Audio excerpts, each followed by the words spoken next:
Hello friends, कैसे हो आप सभी। स्वागत है आप सभी का हमारे यूट्यूब चैनल द नॉलेज पर। दोस्तों, इस सीरीज में हमने राजस्थान की हिस्ट्री को स्टार्ट कर रखा है, जिसमें हमारा जो पहला टॉपिक है वो है राजस्थान की सभ्यताएं, जिसको हमने बहुत अच्छे से कंप्लीट कर लिया है। उसके बाद में जो हमारा नेक्स्ट टॉपिक स्टार्ट कर रखा है वो है राजवंश, जिसमें हमने पहला टॉपिक जो था चौहान वंश, जिसमें हमने अजमेर के चौहान, रणथंभौर के चौहान और जालोर के चौहान को कंप्लीट कर लिया है। तो आज के लिए जो हमारा नेक्स्ट जो राजवंश होगा वो है मेवाड़ राजवंश, जो कि आज का टॉपिक है। तो आज का जो टॉपिक है वो है मेवाड़ का राजवंश।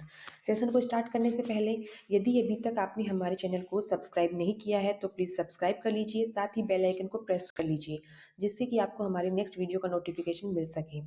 साथ ही वीडियो को ज़्यादा से ज़्यादा दोस्तों को शेयर करें, लाइक करें, सब्सक्राइब करें, जिससे कि इसका लाभ सभी को मिल सके। दोस्तों, आशा है कि 2024 में बहुत सारी भर्तियां आने वाली हैं और उनके लिए तैयारी जो है वो अभी से स्टार्ट करनी होगी, क्योंकि एक दिन में तैयारी किसी की नहीं होती है। तैयारी को लगातार जारी रखना होता है और अभी आपके पास सही समय है, बहुत अच्छा मौका है। तो आप अपनी तैयारी को जारी रखिए। हमारी द नॉलेज टीम आप सभी के साथ है। और तो सेशन को स्टार्ट करते हैं आज का सेशन। आज का सेशन में जो हमारा टॉपिक है वो है मेवाड़ राजवंश। मेवाड़ राजवंश हम स्टार्ट करने जा रहे हैं। इस क्लास की जो पीडीएफ है वो आपको टेलीग्राम चैनल पे मिल जाएगी, तो आप हमारे टेलीग्राम चैनल द नॉलेज को ज्वाइन कर लीजिए। वहाँ से आप पीडीएफ को डाउनलोड कर सकते हैं या फिर क्लास के साथ में ही नोट्स बना सकते हैं। तो चलिए आइए स्टार्ट करते हैं आज का सेशन। मेवाड़ राजवंश। मेवाड़ राजवंश, इसमें जो मेवाड़ है, तो मैं सबसे पहले ये जानते हैं थोड़ा सा मेवाड़ के बारे में। मेवाड़ है वो कौन सा क्षेत्र है। मेवाड़ जो है, तो मेवाड़, ये जो मेवाड़ है ये गुजरात और मध्य प्रदेश, गुजरात और मध्य प्रदेश, गुजरात और मध्य प्रदेश, गुजरात और मध्य प्रदेश की सीमा से लगा, गुजरात और मध्य प्रदेश की सीमा से लगा राजस्थान का, राजस्थान का दक्षिण पश्चिमी क्षेत्र है। दक्षिण पश्चिमी, दक्षिण पश्चिमी क्षेत्र, मतलब जो मेवाड़ है वो गुजरात और मध्य प्रदेश जो राज्य हैं उनकी सीमा से लगा हुआ राजस्थान का दक्षिण पश्चिमी क्षेत्र है। और अभी देखा जाए इसमें जिले कौन कौन से आते हैं मेवाड़ में, तो इसमें जिले आते हैं भीलवाड़ा, भीलवाड़ा, उसके बाद राजसमंद, भीलवाड़ा, राजसमंद, उसके बाद में आते हैं चित्तौड़गढ़, चित्तौड़गढ़, चित्तौड़गढ़ के बाद में आता है प्रतापगढ़, प्रतापगढ़ व उदयपुर। तो ये 5 जिले हैं जिनको मेवाड़ में हम काउंट करते हैं। तो सबसे पहले यही कि मेवाड़ है वो कौन सा क्षेत्र आता है, गुजरात और मध्य प्रदेश की सीमा से लगा हुआ जो राजस्थान का दक्षिण पश्चिमी क्षेत्र है वो आता है मेवाड़ में। और जिलों की बात करें तो भीलवाड़ा, राजसमंद, चित्तौड़गढ़, उदयपुर और प्रतापगढ़, इनको मिलाकर इसको बोलते हैं मेवाड़। फिर मेवाड़ के हम अन्य नाम देखते हैं। अन्य नाम मेवाड़ के, तो मेवाड़ के जो अन्य नाम हैं वो है प्रगवाट, प्रगवाट, सीवी, प्रगवाट, सीवी और मेदपाट, मेदपाट। ये मेवाड़ के अन्य नाम है, प्रगवाट, सीवी, मेदपाट, ये इनके नाम है अन्य। और इसके अलावा मेवाड़ के जो संरक्षक देवता हैं, संरक्षक देवता, मेवाड़ के संरक्षक देवता कौन है। मेवाड़ के संरक्षक देवता हैं एकलिंग जी, एकलिंग जी, एकलिंग जी मेवाड़ के संरक्षक देवता हैं, जो कि उदयपुर के पास में स्थित है। और इसमें क्या है, शिव की 4 मुखी छवि है। ये एक लिंग जी हैं, इनके मंदिर में शिव की, शिव की 4 मुखी, शिव की 4 मुखी छवि है। तो मेवाड़ के बारे में इतना हमने जान लिया है कि मेवाड़ कौन सा क्षेत्र है, मेवाड़ के अन्य नाम क्या है, मेवाड़ में कौन कौन से जिले आते हैं, और यहाँ के सुरक्षित देवता एकलिंग जी हैं जो जिनके मंदिर में शिव की 4 मुखी छवि है। अब स्टार्ट करते हैं हम मेवाड़ के राजवंश। मेवाड़ के महत्वपूर्ण शासक, और मेवाड़ के महत्वपूर्ण शासक यहाँ पे 2 राजवंश हैं मेवाड़ में। उससे पहले हम थोड़ा सा इसके बारे में जान लेते हैं। एक थोड़ा ये भी देख लेते हैं कि यहाँ की कुल देवी, मेवाड़ की जो कुल देवी है वो है बाण माता। कुल देवी कौन है? बाण माता। संरक्षक देवता एकलिंग जी है और कुल देवी बाण माता है। मेवाड़ के जो शासक हैं वो एकलिंग नाथ जी को क्या मानते हैं? अपना दीवान मानते हैं। मेवाड़ के शासक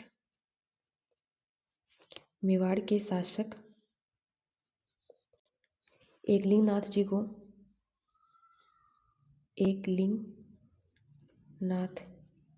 मेवाड़ के शासक एकलिंग नाथ जी को दीवान मानते हैं। एकलिंग नाथ जी को अपना दीवान मानते हैं। और ये जो एकलिंग नाथ जी को अपना दीवान मानते हैं, तो ये सवाल पूछा गया है कि मेवाड़ के शासक किसको अपना दीवान मानते हैं?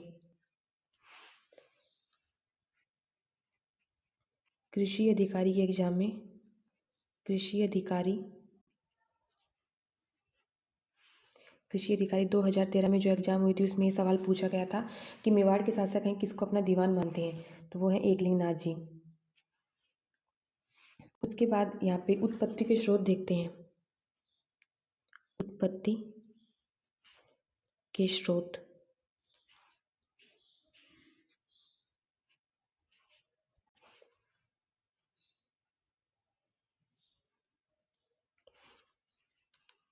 उत्पत्ति के स्रोत देखते हैं तो सबसे पहला जो है वो मत ये है कि अबुल फजल जो है उनके अनुसार मेवाड़ के शासक ईरान के शासक नौशेखा के वंशज थे। तो पहले में अबुल फजल के अनुसार अबुल फजल क्या मानते हैं? अबुल फजल मानते हैं कि ये ईरान के शासक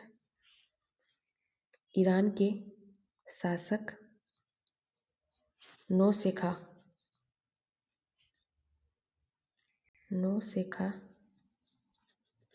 के वंशज हैं। नौशेखा के वंशज मतलब अबुल फजल है वो ये मानते हैं कि ईरान के शासक नौशेखा के वंशज है मेवाड़ के शासक। दूसरा जो मत है वो ये है कि कर्नल जेम्स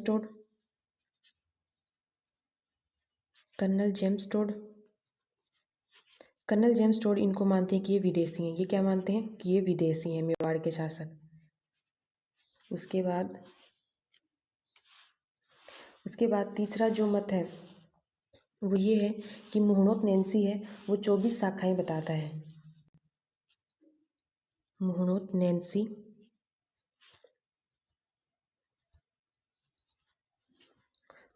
जो है वो बताता है 24 शाखाएं।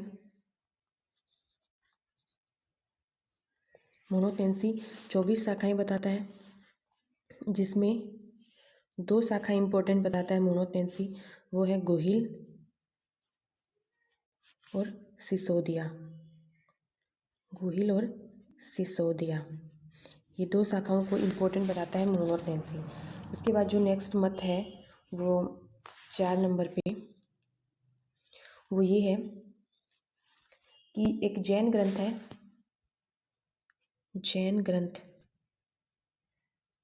जो है वो है शत्रुंजय महात्म्य।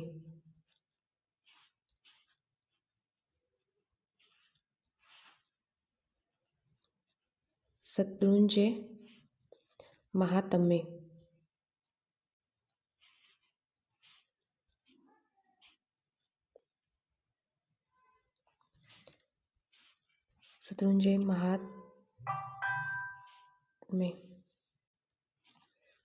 महात्म्य ये एक जैन ग्रंथ है। इसके अनुसार यही ग्रंथ जो है वो ये बताता है कि गुजरात के वल्लभी नामक स्थान पर, जिसकी राजधानी क्या थी? आनंदपुर, वहाँ के शासक थे शिलादित्य। इसके अकॉर्डिंग गुजरात, यहाँ का वल्लभी नामक एक स्थान है। यहाँ के शासक जो हैं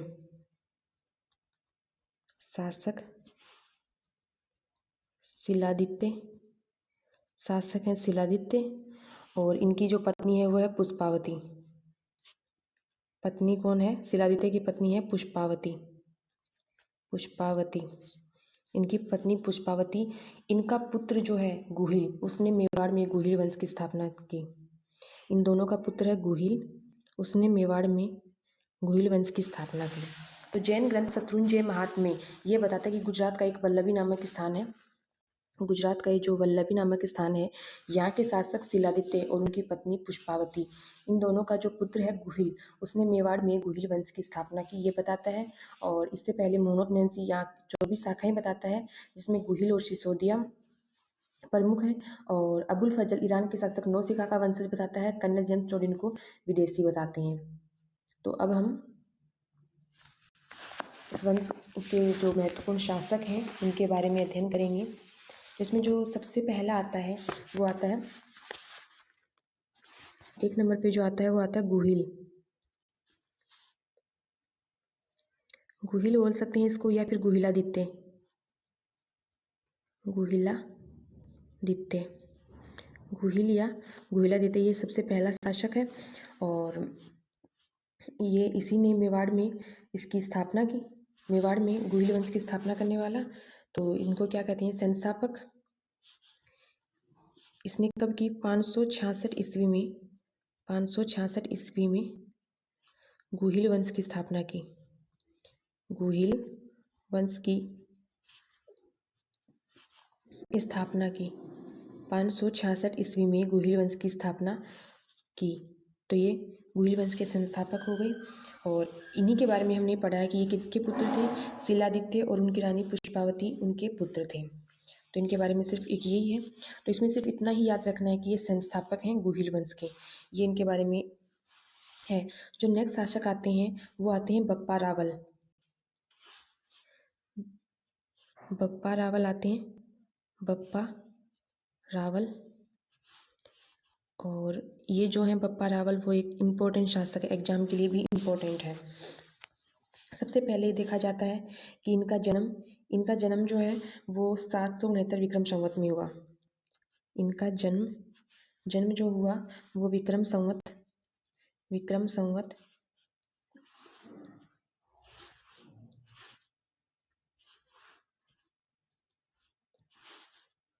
संवत 769 में हुआ, या फिर 712 से 13 ईस्वी में हुआ इनका जन्म। उसके बाद देखते हैं, उसके बाद क्या है कि इनको मेवाड़ का वास्तविक संस्थापक कहते हैं। तो मेवाड़ के वास्तविक संस्थापक ये क्या है? मेवाड़ के वास्तविक संस्थापक हैं।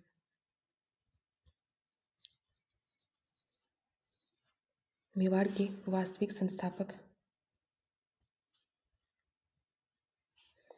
मेवाड़ के वास्तविक संस्थापक हैं।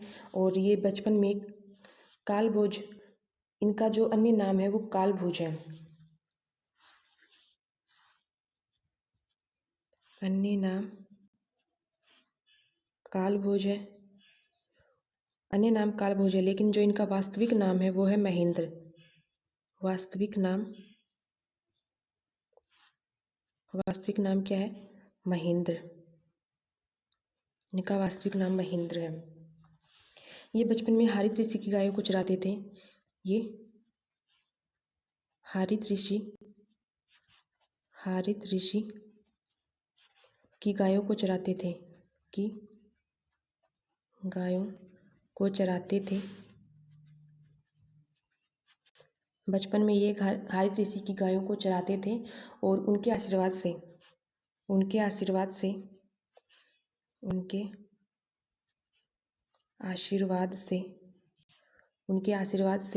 इन्होंने चित्तौड़ के शासक मानमौर्य पर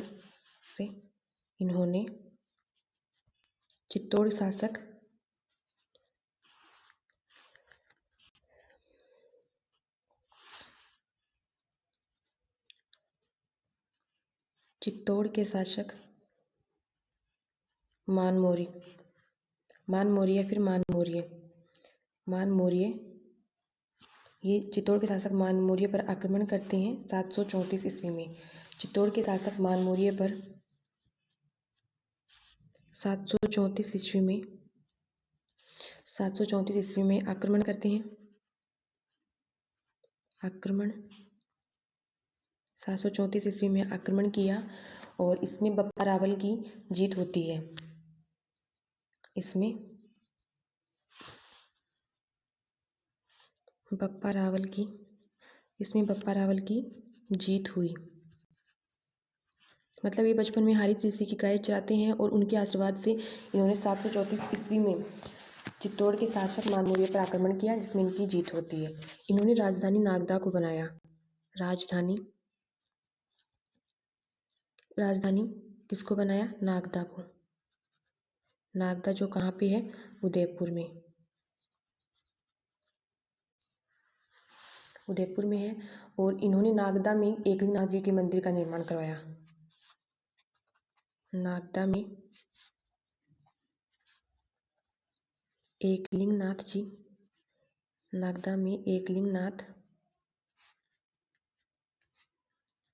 के मंदिर का निर्माण करवाया।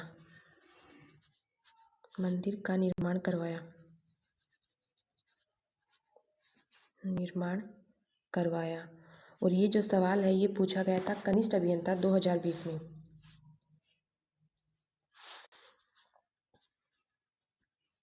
कनिष्ठ अभियंता की जो एग्ज़ाम हुई थी 2020 में, उसमें ये सवाल पूछ लिया कि यहाँ पे नागदा में एकलिंगनाथ जी के मंदिर का निर्माण किसने करवाया?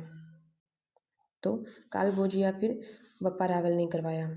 उसके बाद बप्पा रावल ने सोने के सिक्के चलाए। इन्होंने सोने के सिक्के चलाए। सोने के सिक्के चलाए।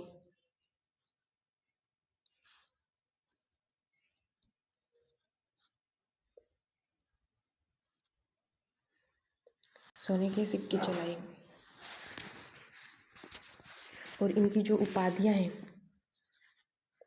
बप्पा रावल की जो उपाधि हैं वो है सील महेंद्र, जो इनका बचपन का वास्तविक नाम भी है सील महेंद्र खुम्माण,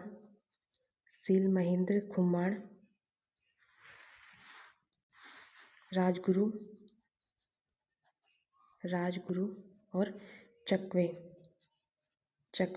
ये इनकी उपाधियाँ हैं। उसके बाद जो नेक्स्ट शासक है, हम इसमें जो इम्पोर्टेंट शासक हैं जिनसे एग्जाम में क्वेश्चंस बन सकते हैं उनके बारे में देख रहे हैं। इसके बाद में जो अगले शासक हैं 3, वो है अल्लट या इनका ही नाम है आलू रावल। ये तीसरे शासक हैं और इनके बारे में, ये जो है राजधानी आहड़ को बनाते हैं। इन्होंने राजधानी बनाया किसको? आहड़। और आहड़ भी कहाँ पे है? उदयपुर में।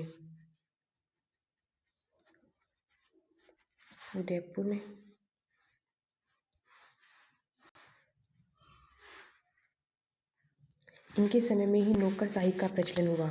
अल्लट या आलू रावल के समय में ही नौकरशाही का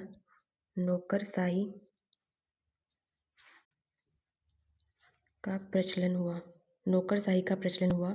और ये जो है वो एक एग्जाम में पूछा गया है, राजस्थान पुलिस एग्जाम में ये सवाल, राजस्थान पुलिस में।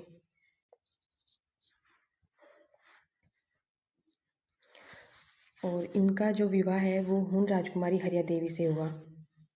विवाह किससे हुआ? हुन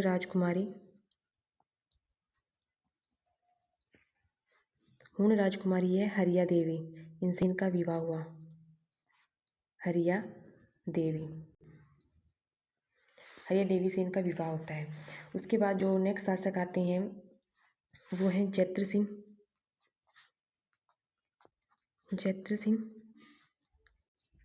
इनका जो शासनकाल है वो है 1213 से लेके 1250 ईस्वी। 1213 से लेके 1253 ईस्वी है।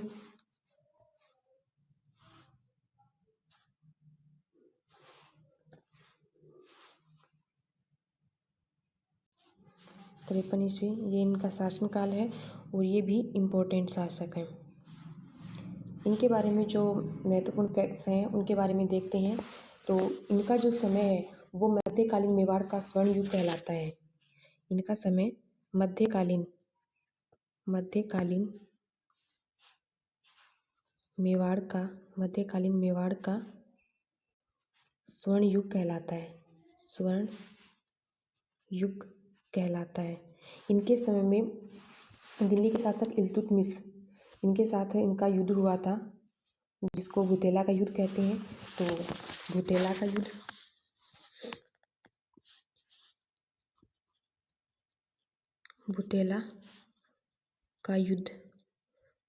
युद्ध जो होता है वो होता है 1227 ईस्वी में। 1227 ईस्वी में होता है। जत्र सिंह और इल्तुतमिश, जत्र सिंह और दिल्ली के शासक हैं इल्तुतमिश, जो कि क्या है, दिल्ली के शासक हैं। दिल्ली के शासक, इनके बीच में 1227 ईस्वी में युद्ध होता है, भूतेला का युद्ध होता है। इसमें इल्तुतमिश है वो इस पर आक्रमण करता है जत्र सिंह पर, जिसमें इल्तुतमिश की हार होती है। ये जो इल्तुतमिश है ये जत्र सिंह पर आक्रमण करता है और इसमें इल्तुतमिश की हार होती है।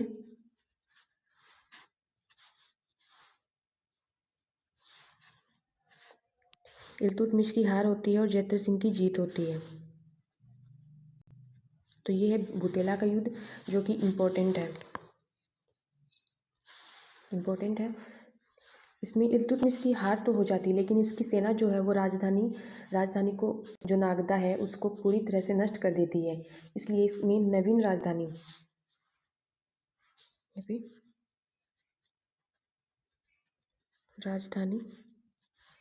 जो नागदा है उसको नष्ट कर दिया जाता है इल्तुतमिश की सेना के द्वारा। कौन करता है? इल्तुतमिश की सेना के द्वारा राजधानी नागदा को नष्ट कर दिया जाता है। इसलिए ये जो जत्र सिंह है वो नवीन राजधानी बनाता है, किसको? चित्तौड़ को। नवीन राजधानी किसको बनाता है? चित्तौड़ को। नवीन राजधानी चित्तौड़ को बताता है, चित्तौड़ को बनाता है। और इसकी जानकारी जो है,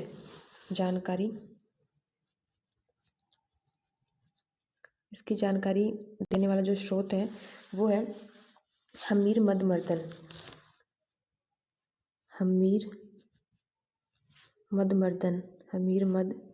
मर्दन। इसे इसकी जानकारी मिलती है। और इसके जो रचयिता हैं, इसके जो लेखक हैं वो हैं जयसिंह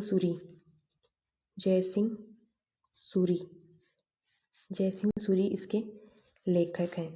तो जो भूतेला का युद्ध होता है 1227 ईस्वी में, उसमें इल्तुतमिश की हार होती है और उसकी सेना के द्वारा राजधानी नागदा को नष्ट कर दिया जाता है। इस वजह से नवीन राजधानी चित्तौड़ को बनाया जाता है और इसकी जानकारी हमीर मद मर्दन में मिलती है। और एक ये जो जत्र सिंह के बारे में सवाल पूछा गया है, JN की एग्जाम है यांत्रिकी वाली 2022 में, सवाल ध्यान में नहीं है। उसके बाद जो अगले शासक आते हैं 5 नंबर पे, वो आते हैं तेज सिंह।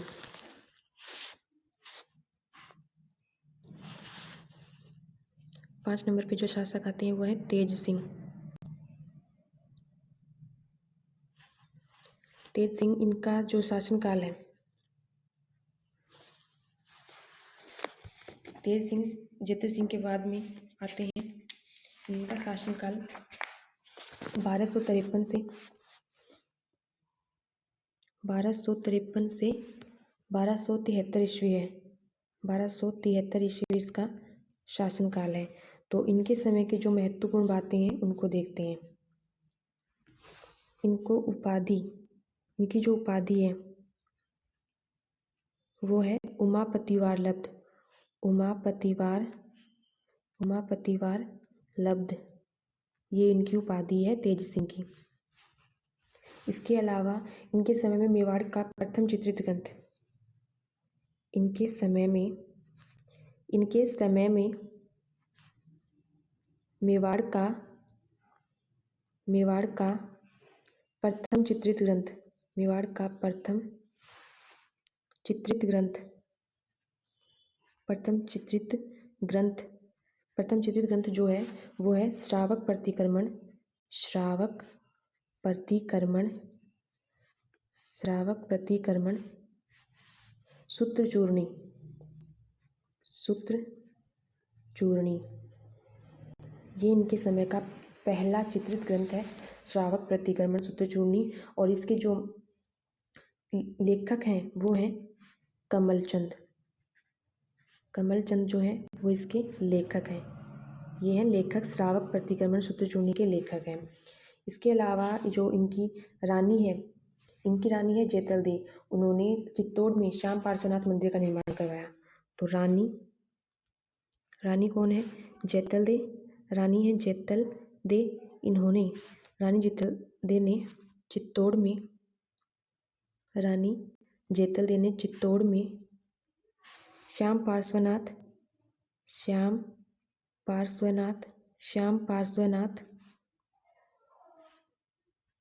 पार्श्वनाथ मंदिर का निर्माण करवाया, मंदिर का निर्माण करवाया, मंदिर का निर्माण करवाया,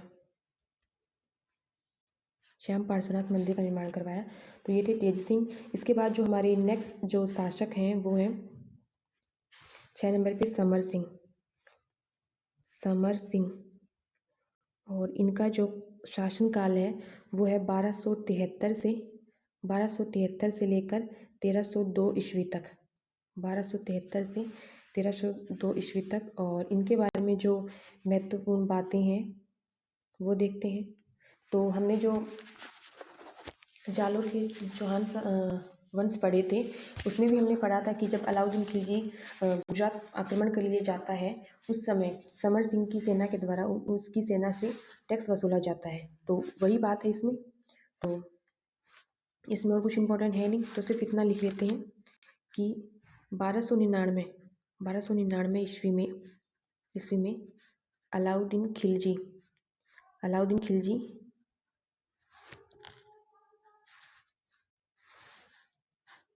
1299 ईस्वी में अलाउद्दीन खिलजी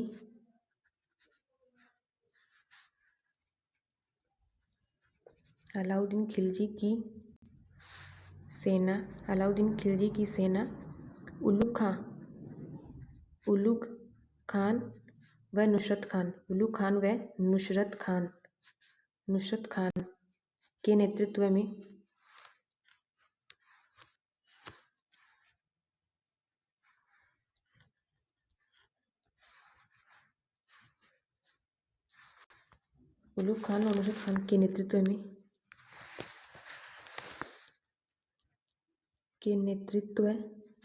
में गुजरात, उलुग खान और नुसरत खान के नेतृत्व में गुजरात विजय के लिए जब जाती है, गुजरात विजय के लिए जब जाती है तब यहाँ के जो मेवाड़ के शासक हैं समर सिंह की सेना के द्वारा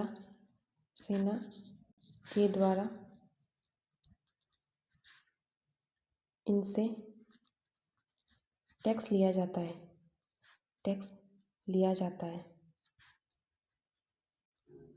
तो इसके समय में सिर्फ यही बात है कि जब 1299 ईस्वी में दिल्ली का शासक अलाउद्दीन खिलजी वो किसको, उलुग खां और नुसरत खां को भेजता है गुजरात विजय के लिए, उस समय समर सिंह की सेना के द्वारा उनसे टैक्स वसूला जाता है। तो यही है इनके बारे में। एक नोट जो है इसमें, अलाउद्दीन खिलजी जो है वो स्वयं को सिकंदर ए सानी कहता था। अलाउद्दीन खिलजी स्वयं को सिकंदर ए सानी कहता था। उसके बाद जो नेक्स्ट शासक हैं वो है रतन सिंह। तो 7 नंबर पे मेवाड़ के गुहिल वंश के अंतिम शासक तो वो है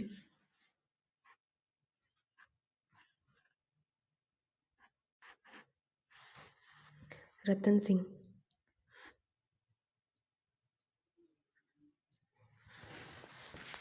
रतन सिंह है और इनका जो शासनकाल है वो 1302 से 1303 ईस्वी 1302 से 1303 ईस्वी है।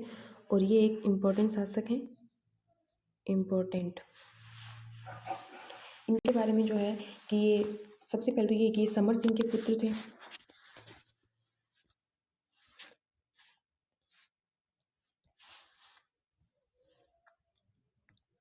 समर सिंह के पुत्र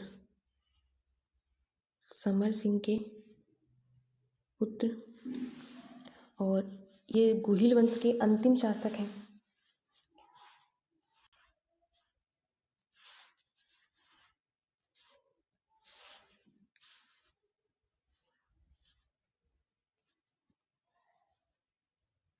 गुहिल वंश के अंतिम शासक गुहिल वंश के अंतिम शासक ये गुहिल वंश के अंतिम शासक हैं। और इनके बारे में ये पूछा गया है कि ये किस वंश के थे। तो ये जो सवाल पूछा गया है वो है सेकंड ग्रेड इंग्लिश के exam second grade English exam 2010 में हुई, उसमें ये सवाल पूछा गया है। उसके बाद ये कि इनकी जो पत्नी है पद्मिनी इनकी पद्मिनी जो है वो इनकी पत्नी है। और ये कहाँ की थी? ये श्रीलंका के शासक श्रीलंका के शासक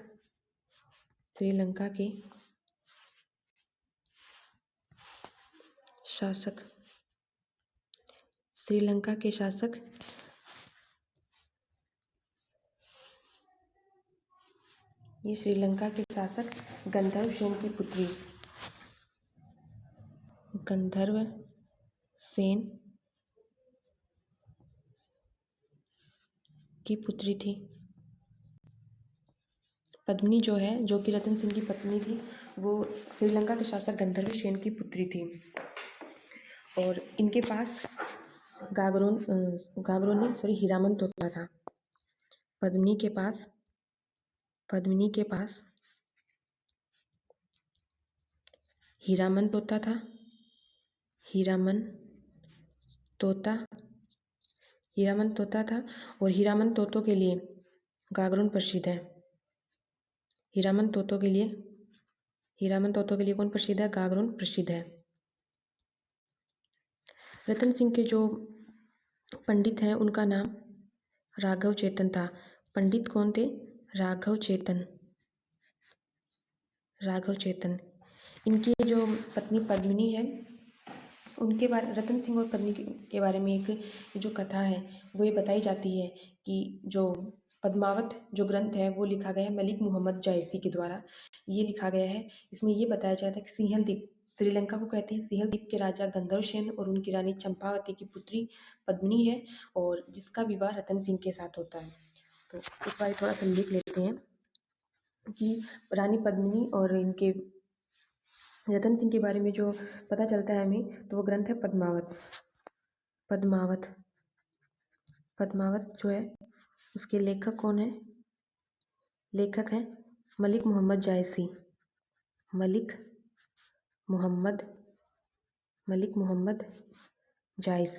जिनके द्वारा लिखा गया है। और इससे इनका पता चलता है कि सिंहल द्वीप के राजा गंधर्व सेन और रानी चंपावती की पुत्री थी पद्मिनी। और ये जो पंडित है इनका वो हो गया राघव चेतन। राघव चेतन को काला चेतन भी कहते हैं। काला चेतन भी कहते हैं। फिर आता है जो अलाउद्दीन खिलजी जो है वो यहाँ पे आक्रमण करता है, मेवाड़ पर आक्रमण करता है। क्यों करता है उसके रीजन ये बताए जाते हैं। एक तो अलाउद्दीन खिलजी उसकी साम्राज्यवादी नीति होती है। दूसरी उसे वो जो बताया जाता है कि पद्मिनी को पाने की चाहत में वह इस पे यहाँ पे आक्रमण करता है। तो सब इससे पहले देखते हैं कि पद्मिनी पद्मिनी के पद्मिनी के चाचा हैं, वो है गोरा। गोरा पद्मिनी के चाचा हैं और इनका जो भाई है वो है बादल। तो एक बार एक एग्जाम में यही सवाल पूछ लिया गया था कि गोरा और बादल का पद्मिनी से क्या रिश्ता है। तो गोरा जो है वो इनका चाचा है और भाई जो है वो बादल है। तो ये पूछा गया था।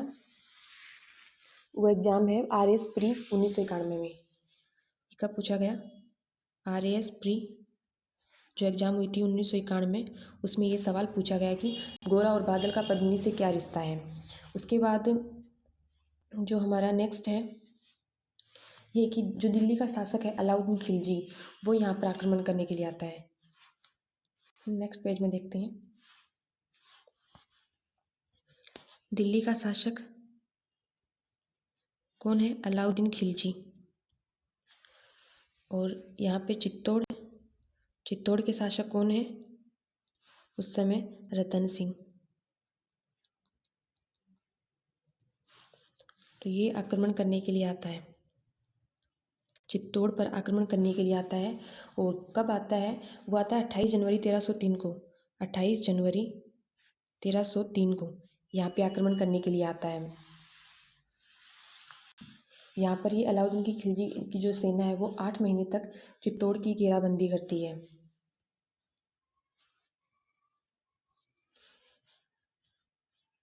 इसकी अलाउद्दीन खिलजी की सेना जो है वो चित्तौड़ की घेराबंदी करती है। घेराबंदी 8 महीने करती है। 8 महीने तक घेराबंदी करती है। तो ये जो घेराबंदी वाला सवाल है कि कितने महीने तक घेराबंदी की या फिर कौन से दुर्ग की घेराबंदी करता है, ये पुलिस एग्जाम 2018 में पूछा गया है। तो घेराबंदी वाला जो सवाल है, घेराबंदी, ये पुलिस 2018 में ये पूछा गया है। 8 महीने तक ये घेराबंदी करते हैं। फिर क्या होता है कि 26 अगस्त 1303 को 26 अगस्त 1303 को रतन सिंह प्लस गोरा प्लस बादल ये क्या करते हैं?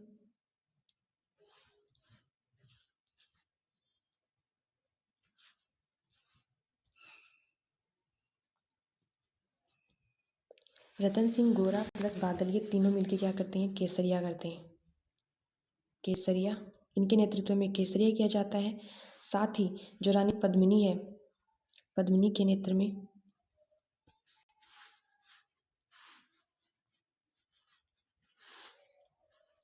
रानी पद्मिनी के नेतृत्व में जौहर किया जाता है। पद्मिनी, इनके नेतृत्व में जौहर किया जाता है। ये क्या था? चित्तौड़ का पहला साका।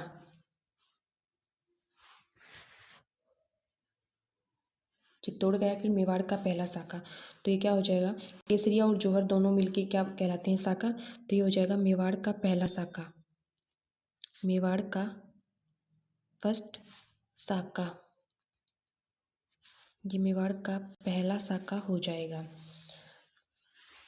मतलब क्या होता है कि अलाउद्दीन खिलजी जो कि दिल्ली का शासक है वो 28 जनवरी 1303 को चित्तौड़ पर आक्रमण करता है। उस समय शासक कौन होते हैं? रतन सिंह होते हैं। 8 महीने तक वो चित्तौड़ की घेराबंदी करके रखता है।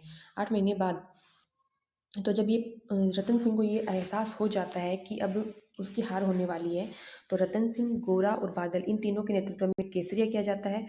और रतन सिंह की रानी जो पद्मिनी है उसके नेतृत्व में जौहर किया जाता है 26 अगस्त 1303 को, जो कि मेवाड़ का पहला साका कहलाता है। तो इसमें अलाउद्दीन खिलजी की जीत होती है। अलाउद्दीन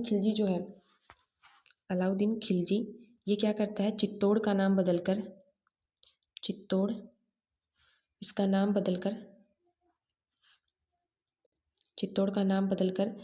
नाम रखता है खिजराबाद, अपने पुत्र खिज्र खां के नाम पर खिजराबाद रखता है। और इसका प्रशासन जो है वो किसको सौंप देता है?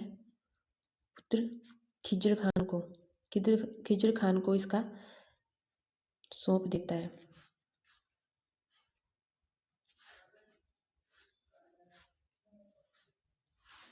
खिज्र खान को यह सौंप देता है। मतलब चित्तौड़ का नाम बदलकर वह खिजराबाद रख देता है और फिर अपने पुत्र खिज्र खान को यह सौंप देता है। तो ये था राणा रतन सिंह के बारे में। और यहाँ पे हमारा पूरा होता है मेवाड़ का गुहिल वंश, जिसको हमने अच्छे से पढ़ लिया है। तो एक बार इसको समराइज कर लेते हैं।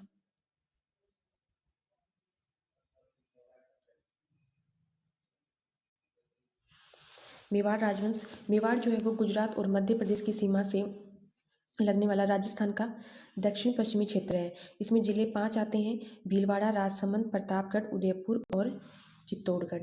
मेवाड़ का अन्य नाम प्रगवाट है, सिवी है और मेदपाट है। यहाँ के संरक्षक देवता जो है वो एकलिंग जी हैं, जिसमें शिव की जो 4 मुखी छवि है वो प्रसिद्ध है। फिर आता है यहाँ की कुल देवी बाण माता है, और मेवाड़ के शासक हैं वो स्वयं को एकलिंग नाथ जी का दीवान मानते हैं। ये एग्जाम में पूछा गया है। और उसके बाद में उत्पत्ति के स्रोत, तो अबुल फजल जो है वो ईरान के शासक नौसेना के वंशज मानते हैं, और कर्नल जेम्स टोड इनको विदेशी मानते हैं। मोहनोत नैन्सी इनकी 24 शाखाएं बताते हैं, जिसमें गुहिल और सिसोदिया जो है वो प्रमुख बताते हैं। और जो जैन ग्रंथ है शत्रुंजय महात्म्य, उसके अनुसार गुजरात का एक वल्लभी नामक स्थान है, उसके शासक शिलादित्य और उसकी रानी पुष्पावती का पुत्र गुहिल उसके उसने इस वंश की स्थापना की। तो इसमें जो शासक हैं पहला है गुहिल या गुहिलादित्य, इन्होंने 566 ईस्वी में गुहिल वंश की स्थापना की। उसके बाद में नेक्स्ट जो है वो बप्पा रावल, जिनका जन्म विक्रम संवत 769 में हुआ, और ये मारवाड़ के वास्तविक संस्थापक हैं। इनका ने नाम कालभोज है, वास्तविक नाम महेंद्र है। ये हारित ऋषि की गायों को चराते थे, इसलिए उनके आशीर्वाद से इन्होंने चित्तौड़ के राजा मानमौर्य पर आक्रमण किया 734 ईस्वी में, और ये विजयी हुए। इन्होंने राजधानी नागदा, जो कि उदयपुर में स्थित है, उसको बनाया। नागदा में एकलिंग नाथ जी के मंदिर का निर्माण करवाया, और इन्होंने सोने के सिक्के चलाए। इनकी जो उपाधियां हैं वो हैं सील, महेंद्र, खुमान, राजगुरु, चकवे। उसके बाद में जो हमारे नेक्स्ट शासक आते हैं वो है अल्लट या आलू रावल। तो इनके समय में ये कि इन्होंने राजधानी आहड़ को बनाया, जो कि उदयपुर में है, और इनके समय में नौकरशाही का प्रचलन शुरू हुआ। इन्होंने हुण राजकुमारी हरिया देवी से विवाह किया। उसके बाद जो नेक्स्ट शासक आते हैं वो जैत्र सिंह। जैत्र सिंह का जो शासन काल है वो है 1213 से 1253 ईस्वी। ये जो है वो मध्यकालीन मेवाड़ का स्वर्ण युग माना जाता है, इनका शासनकाल। इनके समय में एक महत्वपूर्ण युद्ध होता है 1227 ईस्वी में, बुतेला का युद्ध, जो कि जैत्र सिंह और दिल्ली के शासक इल्तुतमिश के मध्य होता है, जिसमें इल्तुतमिश की हार होती है। लेकिन इल्तुतमिश की सेना जो है वो राजधानी नागदा को पूरी तरह से नष्ट कर देती है, इसलिए नवीन राजधानी चित्तौड़ को बनाया जाता है। और इसकी जानकारी जो है वो जयसिंह सूरी के द्वारा लिखित हमीर मर्दन में मिलती है। अगले शासक जो है वो है तेज सिंह, जिनका शासनकाल 1253 से 73 ईस्वी है।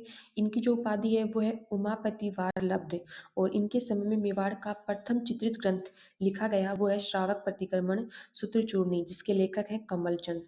और इनकी रानी जैतल देवी ने चित्तौड़ में श्याम पार्श्वनाथ मंदिर का निर्माण करवाया। अगले शासक हैं समर सिंह, 1273 से 1302 इनका शासनकाल है, और इनके समय की घटना यही है कि जब अलाउद्दीन खिलजी की सेना उलुग खां और नुसरत खां के नेतृत्व में गुजरात विजय के लिए जाती है, तो समर सिंह की सेना के द्वारा उनसे टैक्स लिया जाता है। और यही है कि एक अलाउद्दीन खिलजी उस स्वयं को सिकंदर ए सानी मानता था। अगले शासक जो अंतिम शासक है मेवाड़ के गुहिल वंश के, वो है रतन सिंह, जिनका शासनकाल 1302 से 1303 ईस्वी है। ये समर सिंह के पुत्र हैं, गुहिल वंश के अंतिम शासक हैं। इनकी पत्नी जो है वो पद्मिनी है, जो कि श्रीलंका की गंधर्व सेन की पुत्री है, और पद्मिनी के पास हीरामन तोता था। नागरुन जो है वो हीरामन तोता के लिए प्रसिद्ध है। रतन सिंह के पंडित का नाम राघव चेतन या फिर काला चेतन है। पद्मावत जो ग्रंथ है जिससे ये जानकारी मिलती है रानी पद्मिनी और रतन सिंह के बारे में, तो जो पद्मावत ग्रंथ है वो मलिक मोहम्मद जायसी के द्वारा लिखा गया। पद्मिनी के चाचा हैं गोरा और भाई हैं बादल। ये पद्मिनी के चाचा हैं। ये एग्जाम RS प्री एग्जाम 1991 में सवाल पूछा गया। और एक सवाल ये भी पूछा गया कि पद्मिनी की रक्षा किसने की। पद्मिनी की रक्षा, पद्मिनी की रक्षा कौन करते हैं? गोरा और बादल। गोरा व बादल ये पद्मिनी की रक्षा करते हैं। और ये पूछा गया था कनिष्ठ अभियंता एग्जाम 2020 में।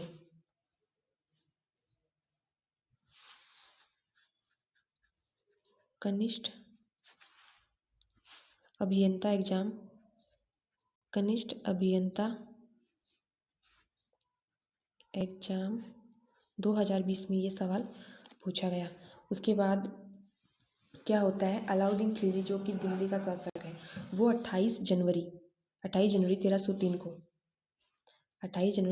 को रतन सिंह पर आक्रमण करता है, जो कि चित्तौड़ के शासक हैं। 8 महीने तक वो घेराबंदी करके रखता है चित्तौड़ की।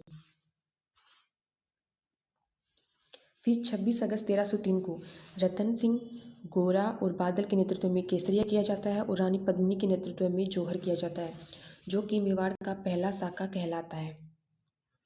अलाउद्दीन खिलजी की जीत होती है तो वह चित्तौड़ का नाम बदलकर खिजराबाद रख देता है अपने पुत्र खिज्र खान के नाम पर। और खिजराबाद किसको सौंप देता है, अपने पुत्र खिज्र खान को।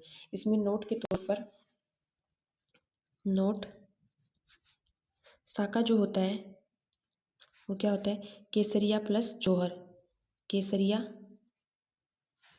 प्लस जौहर। जब ये दोनों होते हैं तो इसे साका कहते हैं। केसरिया ये होता है कि जब ये आभास हो जाता है कि हमारी हार होने सुनिश्चित है, तो वो केसरिया साफा बांध के और युद्ध के मैदान में लड़ने जाते हैं और अपने प्राणों की आहुति देते हैं, मतलब वीर गति को प्राप्त हो जाते हैं। और जौहर ये होता है कि वो अपने आबरू को बचाने के लिए क्या करती हैं, जलती हुई आग में अपने आप को सौंप देती हैं महिलाएं, सती हो जाती हैं, वो कहलाता है जौहर। तो केसरिया और जौहर जब दोनों होते हैं तो ये साका कहलाता है। तो ये था हमारा मेवाड़ राजवंश के गुहिल वंश, जो कि इस वीडियो में कंप्लीट हो चुका है। अगला जो हमारा होगा वो होगा मेवाड़ राजवंश का जो दूसरा राजवंश है, सिसोदिया राजवंश, उसके बारे में बात करेंगे। आज का वीडियो आपको कैसा लगा कमेंट सेक्शन में जाकर कमेंट करके ज़रूर बताएं। वीडियो को ज़्यादा से ज़्यादा दोस्तों को शेयर करें, लाइक करें, सब्सक्राइब करें। और इसकी पीडीएफ आपको टेलीग्राम चैनल पे मिल जाएगी, वहाँ से आप डाउनलोड कर लीजिएगा। साथ ही अपनी तैयारी को बेहतर तरीके से लगातार जारी रखिएगा। हमारी द नॉलेज टीम आप सभी के साथ है। Thank you, have a nice day.